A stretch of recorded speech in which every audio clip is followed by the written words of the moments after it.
अस्सलाम वालेकुम स्टूडेंट्स, क्या हाल है आपके। मेरा नाम है अबरार चौहान। आज हम first year chemistry chapter number 11 की एक्सरसाइज का क्वेश्चन नंबर 8 करने जा रहे हैं। ये शॉर्ट क्वेश्चन के लिए बहुत इंपॉर्टेंट है, तो चलते हैं हम लेक्चर की तरफ। Students, we are going to solve question number 8। इसके अंदर हमने जस्टिफाई करना होता है स्टेटमेंट को। इसका मतलब ये है कि आपके पास जो गिवन स्टेटमेंट है, आपने विद रीजन इसको प्रूव करना है कि ये सही है, तो उसके पीछे लॉजिक क्या है। The first statement state the rate of chemical reaction is ever changing parameter, यानी कि केमिकल रिएक्शन का जो रेट है वो हर वक्त चेंज होता रहता है गिवन कंडीशंस में। आप सबसे पहली बात तो ये समझें कि रेट ऑफ रिएक्शन होता क्या है। रेट ऑफ रिएक्शन का मतलब ये होता है change in concentration of reacting species divided by change in time taken for that concentration to be converted into product। यानी कि आसान लफ्जों में अगर मैं कहूं कि रिएक्टेंट्स जो होते हैं वो प्रोडक्ट में चेंज होते हैं, तो रिएक्टेंट्स की कितनी अमाउंट प्रोडक्ट में चेंज हुई है खास टाइम के अंदर, उनकी अगर मैं रेशो ले लूंगा तो वो रेट ऑफ रिएक्शन पता लग जाएगा।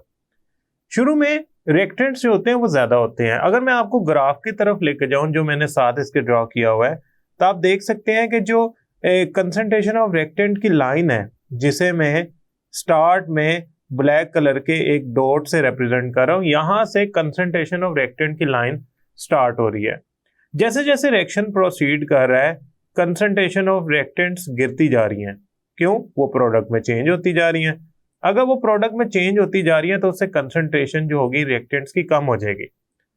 स्टूडेंट याद रखिएगा, अगर रिएक्टेंट्स की कंसंट्रेशन कम होगी तो रेट ऑफ फॉरवर्ड रिएक्शन भी कम होना शुरू हो जाएगा, क्योंकि जितनी कम कंसंट्रेशन ऑफ रिएक्टेंट होगी, यानी कि जितना डिक्रीज होगी कंसंट्रेशन ऑफ रिएक्टेंट, उतना रिएक्शन स्लो डाउन होना शुरू हो जाएगा। यानी कि आप यूं कह सकते हैं कि रिएक्शन जो होता है उसका स्टार्ट के अंदर, किसी भी रिएक्शन के स्टार्ट के अंदर जो रेट ऑफ रिएक्शन होता है वो ज्यादा होता है। रेट ऑफ रिएक्शन जो होता है वो ज्यादा होता है, और वही रिएक्शन के एंड पे रेट ऑफ रिएक्शन कम होता होता बहुत थोड़ा रह जाता है एज कंपेयर टू जो स्टार्ट में था। और अल्टीमेटली जब पूरे के पूरे रिएक्टेंट जो होते हैं वो प्रोडक्ट में कन्वर्ट हो जाते हैं, तो rate of reaction forward reaction के लिए, फॉरवर्ड डायरेक्शन के लिए जीरो हो जाता है, खत्म हो जाता है। तो रेट ऑफ रिएक्शन जो होता है वो कम होना शुरू हो जाता है और एंड पे जाके वो खत्म हो जाता है, अगर तो इरिवर्सिबल रिएक्शन है। मतलब ये है कि अगर वो एक ऐसा रिएक्शन है जिसमें रिएक्टेंट वापस नहीं बन पाते, तो इन दैट केस वो जो रेट ऑफ रिएक्शन है वो जीरो को टच कर जाएगा, क्योंकि आपकी सारी की सारी रिएक्टेंट प्रोडक्ट में कन्वर्ट हो गई है। सो चूंकि स्टार्ट में कंसंट्रेशन ऑफ रिएक्टेंट ज्यादा थी, इसलिए स्टार्ट में रेट ऑफ रिएक्शन ज्यादा है। तो हम यहाँ पे लिखेंगे पहला पॉइंट, पहले तो आप एक्सप्लेन करेंगे कि रेट ऑफ रिएक्शन क्या होता है, फिर आप एक्सप्लेन करेंगे कि स्टार्ट में रेट ऑफ रिएक्शन ज्यादा होता है, एंड पे कम होता जाता है, और इरिवर्सिबल रिएक्शन के लिए एंड पे रेट ऑफ रिएक्शन जीरो के बराबर हो जाता है, खत्म हो जाता है। तो स्टार्ट में आप लिखेंगे ड्यू टू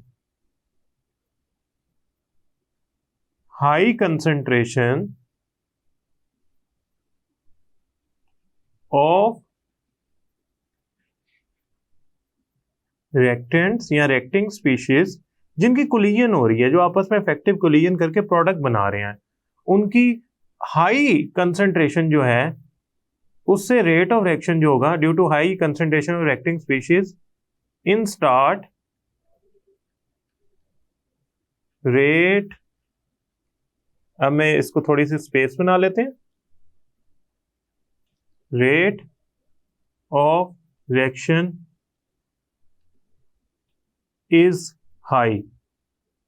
अब डेफिनेट सी बात है, दूसरा पॉइंट ये होगा कि due to decrease in concentration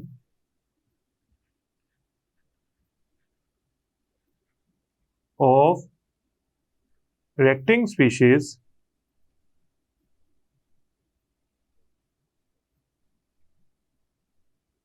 the rate decreases.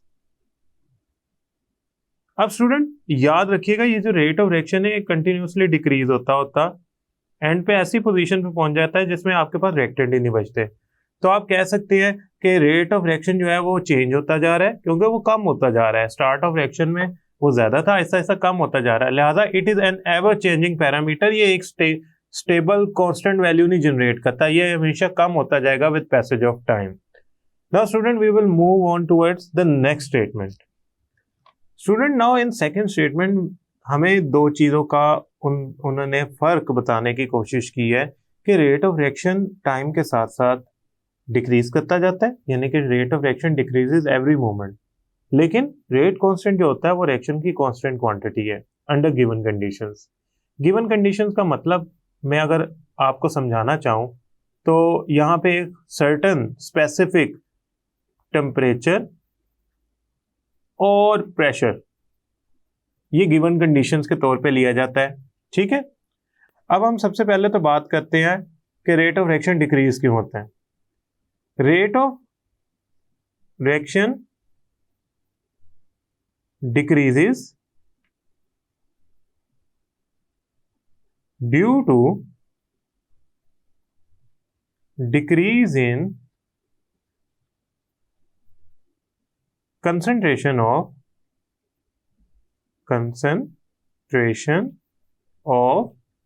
reacting species या active masses।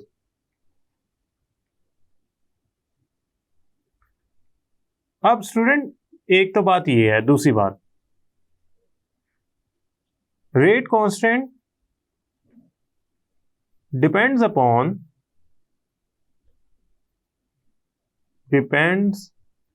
upon temperature and has no effect of concentration। अब मुझे कैसे पता लगा ये बात? आर्हीनियस इक्वेशन से। आर्हीनियस इक्वेशन क्या थी? के यानी कि rate constant is equal to A Arrhenius constant e log base. अब यहां पे आपको पता है जो फैक्टर आता था वो आता था माइनस ई ए ओवर आर टी। ये पावर में आता था लॉग बेस ई की, यानी कि ई की पावर में ये सारी वैल्यू थी। इसमें आप देख सकते हैं कि टेम्परेचर और जो कांस्टेंट है उसका आपस में रिलेशन है। इस तरह के अगर आपका टेम्परेचर बढ़ाएंगे तो कांस्टेंट के की वैल्यू बढ़ जाएगी। यहाँ कंसंट्रेशन का कोई जिक्र नहीं है, ना ये आई है, लिहाजा आपका रेट कांस्टेंट जो होगा वो कंसंट्रेशन के कम ज्यादा होने से नहीं मगर गिवन कंडीशंस के चेंज होने से जरूर चेंज हो सकता है। चूंकि हम गिवन कंडीशंस मेंटेन कर रहे हैं, स्पेसिफिक टेम्परेचर पे रिएक्शन करवा रहे हैं, लिहाजा कांस्टेंट को कोई इफेक्ट नहीं होगा। अगर कांस्टेंट पे आपने इफेक्ट प्रोड्यूस करना ही है तो आप गिवन कंडीशंस यानी कि टेम्परेचर प्रेशर वगैरह को चेंज कर दें तो आपका रेट कांस्टेंट डिस्टर्ब हो जाएगा। तो रेट कांस्टेंट वैसे भी स्पेसिफिक होता है रिएक्शन के। अगर एक रिएक्शन आपका रेट कांस्टेंट की वैल्यू छोटी प्रोड्यूस कर रहा है तो आप रिएक्शन चेंज कर दें, किसी और रिएक्टिंग स्पीशीज को ले आए। But for a certain reaction rate of reaction तो डिक्रीज होगा लेकिन रेट कांस्टेंट डिक्रीज नहीं होगा, क्योंकि एक कांस्टेंट क्वांटिटी है और वो टेम्परेचर पे जरूर डिपेंड करती है, लेकिन कंसंट्रेशन के चेंज होने से उस पर कोई इफेक्ट प्रोड्यूस नहीं हो पाता। स्टूडेंट इन थर्ड स्टेटमेंट हमारे पास ऑर्डर ऑफ रिएक्शन गिवन है जिसमें ये लिखा गया है कि ये एक फर्स्ट ऑर्डर रिएक्शन है। हाइपोथेटिकल का मतलब है हम अज्यूम कर लेते हैं, हाइपोथेसिस डेवलप कर लेते हैं, सोच लेते हैं कि हमारे पास एक रिएक्शन है, से ये रिएक्शन है A is converting itself into B और ये फर्स्ट ऑर्डर है, so it is a disintegration of radioactive substance. तो इसमें ए के 50% यानी कि हाफ लाइफ ए की या 50% ए जो होता है ना वो बी में कन्वर्ट हो जाता है इन 1 आवर। टोटल हमारे पास क्या होगा? ए 100%। 100% में से 50% जो है वो, अगर मैं यहां लिख लेता हूं आपकी आसानी के लिए मैं बताता हूं, हमारे पास है ए 100% से ये है 1 मोल पर डीएम क्यूब, ये है टोटल अमाउंट ऑफ ए। ये कन्वर्ट हो जाता है 1 आवर के अंदर इन 50%। बाकी 50% गया कहां? प्रोडक्ट में चेंज हो गया। कितना बच गया? 0.5 मोल पर dm cube. Now in the second part of statement it says the remaining 50% need more than 1 hour to complete. अब ये जो बाकी आपके पास 50% बचा है ये वाला, इसको 50 का 50% प्रोडक्ट जो है, यानी कि ये बाकी वाला 50% सारे का सारा प्रोडक्ट में कन्वर्ट होने के लिए 1 घंटे से ज्यादा का टाइम चाहिए होगा, ना कि 1 घंटा चाहिए होगा। पहली बात है ये है फर्स्ट ऑर्डर रिएक्शन, तो ये इंडिपेंडेंट है इनिशियल कंसंट्रेशन से। इसमें होता क्या है, इसमें होता यूं है कि अगर पहले घंटे में 1 मोल पर डीएम क्यूब कन्वर्ट हुआ है 0.5 में 1 आवर के अंदर, तो अगले 1 घंटे में 0.5 का आधा कन्वर्ट होगा, 0.25 कन्वर्ट होगा प्रोडक्ट में और 0.25 ही बच जाएगा। फिर 0.25 का आधा प्रोडक्ट में कन्वर्ट होगा नेक्स्ट 1 आवर में और बच जाएगा 0.125, इसी तरह एंड सो ऑन। तो हो क्या रहा है, हमारा जो पहले 50% की कन्वर्जन है ना वो तो हुई है 1 घंटे में, लेकिन जो हमारे पास बाकी 50% अमाउंट आई है ना, it is taking multiple hours to convert itself into product. क्यों, वो बैचेस में, हिस्सों में 1-1 घंटा लेके अपनी इनिशियल क्वांटिटी का प्रोडक्ट में कन्वर्ट करती जा रही है, जिससे होगा क्या कि बाकी 0.5 को 0 तक जाने के लिए से यहां पे 0 आ जाता है, मल्टीपल आवर्स चाहिए होंगे। ये देखें 1, 2, 3 एंड सो ऑन, अगर उसको रिक्वायर्ड है 4। तो अल्टीमेटली क्या होगा कि 1 आवर में वो 100 से 50% तो हो गया, चूंकि वो मल्टीपल्स हाफ लाइफ यूज करता हुआ बाकी 50% को 0% तक लाएगा, यानी कि पूरे का पूरा प्रोडक्ट में चेंज हो जाएगा, तो उसको मल्टीपल हाफ लाइफ चाहिए होती हैं। तो जब उसे मल्टीपल हाफ लाइफ चाहिए होंगी तो वो बाकी का 50% 1 घंटे में नहीं करेगा।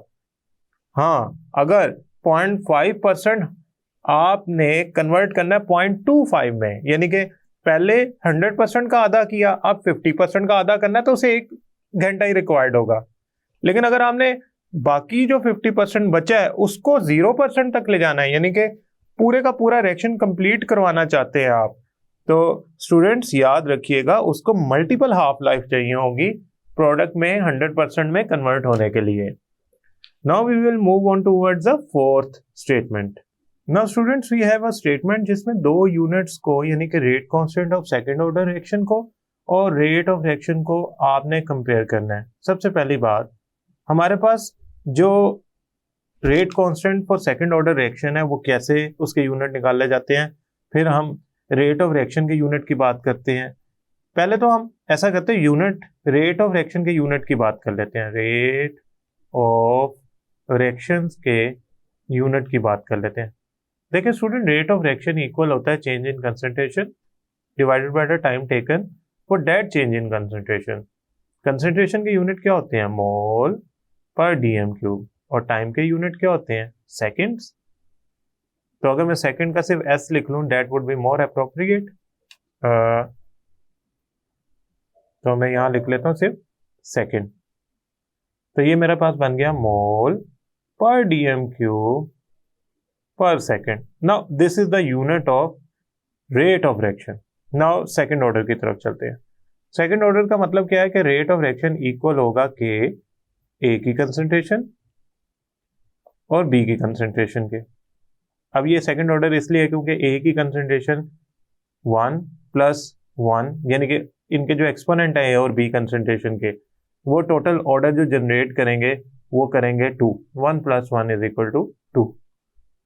अब मैं ऐसा करता हूँ, इन सारों के जो यूनिट्स है ना वो लिख लेता हूँ। यहाँ पहले के को एक साइड पे रख लेते हैं, के को इस साइड पे रख लेते हैं, और आर को डिवाइड कर देते हैं with concentration of A with concentration of B. तो मैं क्या करता हूँ, अब इनके यूनिट्स लिखता हूँ इनकी जगह पे। आर के यूनिट्स होते हैं मोल पर डीएम क्यूब पर सेकेंड, ए के कंसंट्रेशन की यूनिट है मोल पर डीएम क्यूब, कंसंट्रेशन है ना, तो ऐसे इसके मोल पर डीएम क्यूब आएंगे। और बी की कंसंट्रेशन के यूनिट्स हैं मोल पर dm cube. Since both are concentration, हाँ न्यूमेरिकल वैल्यू चेंज हो सकती है, बट चूंकि बहुत कंसंट्रेशन है लिहाजा इनकी यूनिट्स तो सेम रहेंगे। अब ये देखें, मोल मोल से कैंसिल हो गया, डीएम क्यूब पर डीएम क्यूब से कैंसिल हो गया, यानी कि पर डीएम क्यूब दोनों एक दूसरे से कैंसिल हो गए। Now the answer comes to be, अब ये वाला मोल जब ऊपर जाएगा तो ये पर मोल हो जाएगा, ये डीएम क्यूब जब ऊपर जाएगा, अभी ये माइनस में है तो ये प्लस में हो जाएगा, और ये सेकंड है तो ये -1 ही रहेगा। Now student, this is your units of second order reaction, this is unit of first order reaction. आप इनमें देख लें काफी फर्क है।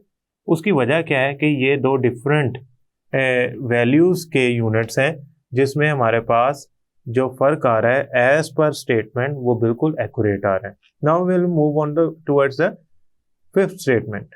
Student, in this statement the radio active decay is always a first order reaction. इसका मतलब ये है कि जो आपकी सब्सटेंस है वो रेडियो एक्टिविटी करते हुए डिके कर रही है, यानी कि डिसइंटीग्रेशन हो रही है, एक एलिमेंट दूसरे एलिमेंट या डॉटर एलिमेंट्स में चेंज हो रहा है, और ये फर्स्ट ऑर्डर रिएक्शन होगा। मैंने आपके सामने एक एग्जांपल दी है यूरेनियम की। Uranium 235 is disintegrated into alpha particle which is actually helium nuclei 4 2 and uranium का जो एटॉमिक नंबर होता है वो 92 होता है, प्लस थोरियम जिसका जो दूसरा नंबर होगा वो होगा 23190।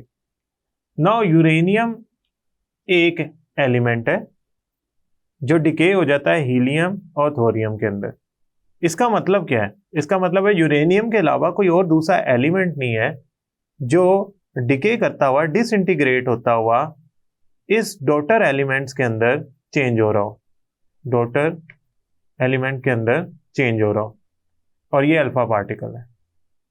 तो आपने याद रखना है कि अगर यूरेनियम के अलावा कोई दूसरा इसमें स्पीशीज इन्वॉल्व नहीं है तो सिर्फ और सिर्फ यूरेनियम की जो कंसंट्रेशन होगी, यूरेनियम की जो कंसंट्रेशन होगी वो ही इफेक्ट करेगी रेट ऑफ रिएक्शन, या आप यूं समझ ले रेट ऑफ डिके का, रेट ऑफ रिएक्शन या डिके पे।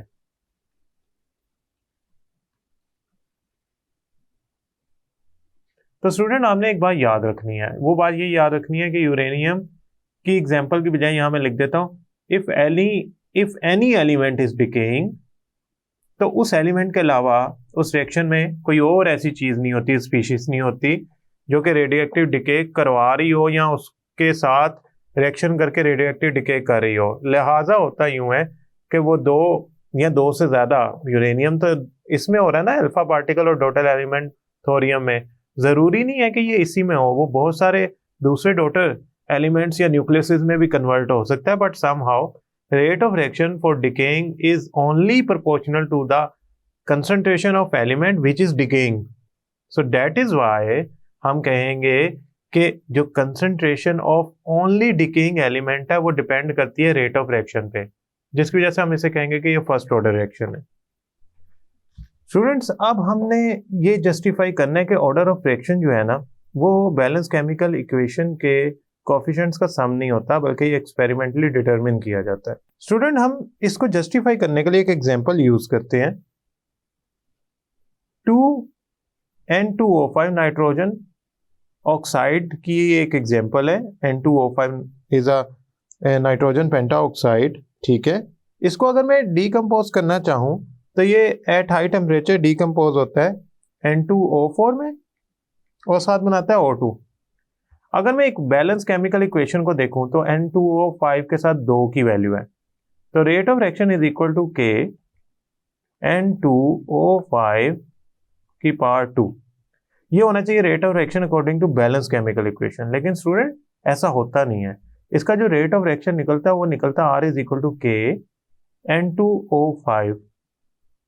तो बैलेंस केमिकल इक्वेशन के जरिए निकाला गया रेट गलत है, एक्सपेरिमेंटली डिटेक्ट किया जाता है, ये बैलेंस केमिकल इक्वेशन के जरिए डिटरमिन नहीं किया जा सकता। तो लिहाजा सम ऑफ कोफिशिएंट, यानी कि अगर मैं बैलेंस केमिकल इक्वेशन के जरिए देखूं तो 2 ऑर्डर आना चाहिए, लेकिन एक्चुअली किसका ऑर्डर होता है? 1 ऑर्डर होता है।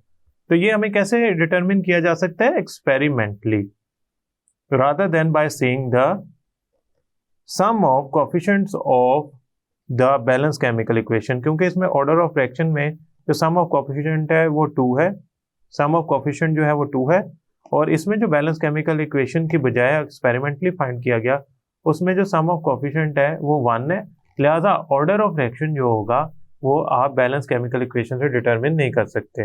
Now we will move on towards the last statement. Student, in this statement the order of reaction is obtained from the rate expression, और जो रेट एक्सप्रेशन है वो ऑब्टेन किया जाता है फ्रॉम एक्सपेरिमेंट। जैसा कि हमने लास्ट टाइम एग्जांपल में पढ़ा कि N2O5 according to balance chemical equation will form 2N2O4 plus O2। नाउ अगर मैं एक्सपेरिमेंटली नाइट्रोजन पेंटाऑक्साइड की कंसंट्रेशन 1 टाइम इंक्रीज करता हूं, या ऐसा करते हैं हम 2 टाइम इंक्रीज करते हैं, तो रेट ऑफ रिएक्शन जो होता है, जो रेट ऑफ रिएक्शन होता है वो भी 2 टाइम इंक्रीज कर जाता है। और अगर मैं N2O5 की कंसंट्रेशन 3 टाइम इंक्रीज करता हूं तो रेट ऑफ रिएक्शन भी 3 टाइम इंक्रीज कर जाता है। इसका मतलब यह है कि rate of reaction is directly proportional to the N2O5 rather than with any exponent, यानी कि बजाय इसके यहाँ 2, 3, 4, 5 की पावर लिखो, ये सिंगल टाइम या 1 एक्सपोनेंट के जरिए इससे रिलेट करता है। मैं प्रोपोर्शनैलिटी कांस्टेंट खत्म करता हूं तो मेरे पास जो आंसर आएगा वो K आएगा विच इज रेट कांस्टेंट। अब स्टूडेंट ये एक्सपेरिमेंटली डिटरमिन किया है, क्योंकि इक्वेशन के जरिए देखो तो वहां तो 2 आना चाहिए N2O5 के साथ, लेकिन एक्सपेरिमेंटली मैंने डिटरमिन किया तो इधर 1 आ रहा है। अब ऑर्डर ऑफ रिएक्शन इस रेट इक्वेशन से जो मैंने एक्सपेरिमेंटली डिटरमिन की इससे निकाला जाएगा। कैसे? रेट एक्सप्रेशन में या रेट इक्वेशन में जो आपके पास कंसंट्रेशन है, कंसंट्रेशन क्या है, ये है कंसंट्रेशन, इसका जो एक्सपोनेंट्स होते हैं उनका सम, यहां तो कंसंट्रेशन के जो एक्सपोनेंट्स का सम है, एक्सपोनेंट सम जो है वो तो 1 ही आएगा, क्योंकि इसके अलावा तो कोई कंसंट्रेशन है ही नहीं, ये ऑर्डर ऑफ रिएक्शन कहलाएगा। सो हमारे पास ऑर्डर ऑफ रिएक्शन जो होता है ना वो एक्सपेरिमेंटली डिटरमिन किया जाता है रेट एक्सप्रेशन के जरिए, क्योंकि rate expression is a experimental output. उससे देन आप सम ऑफ एक्सपोनेंट निकाल के उन कंसंट्रेशंस का जो रेट एक्सप्रेशन में आती हैं ऑर्डर ऑफ रिएक्शन डिटरमिन कर सकते हैं, आप बैलेंस केमिकल इक्वेशन के जरिए नहीं कर सकते। आई होप स्टूडेंट आपको ये लेक्चर समझ आया होगा। नेक्स्ट लेक्चर तक के लिए अल्लाह हाफिज।